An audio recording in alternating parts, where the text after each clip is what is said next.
Si vos péchés sont comme le cramoisi, ils deviendront blancs comme la neige. S'ils sont rouges comme l'écarlate, ils seront comme la laine.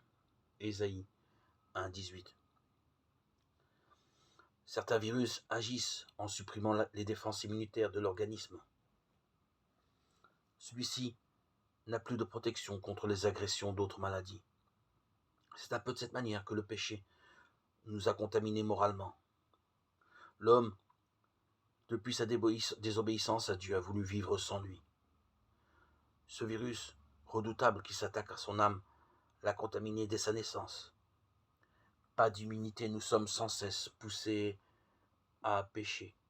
Cet ennemi invisible cherche à se faire oublier, mais il est bien là en chacun de nous, et il porte en lui la mort.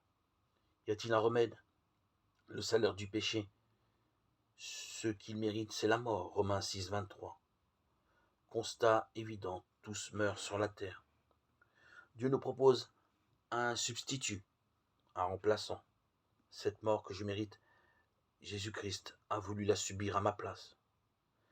Par amour. Lui seul, qui était sans péché, saint dans sa nature, en avait la qualité, le pouvoir. Alors l'unique remède efficace pour moi, pécheur, c'est la foi en Jésus, le seul médiateur entre Dieu et les hommes. Pour bénéficier de la prescription, il faut la suivre, elle est simple. Il faut croire Dieu, celui qui seul est vrai. Croire, ce n'est pas répéter une phrase, c'est accepter de tout son cœur comme vrai, avec humilité et bonheur que Jésus est mort à ma place et que Dieu l'a ressuscité pour montrer qu'il a été pleinement satisfait, grâce à Dieu, pour son don inexprimable. 2 Corinthiens 9, 15.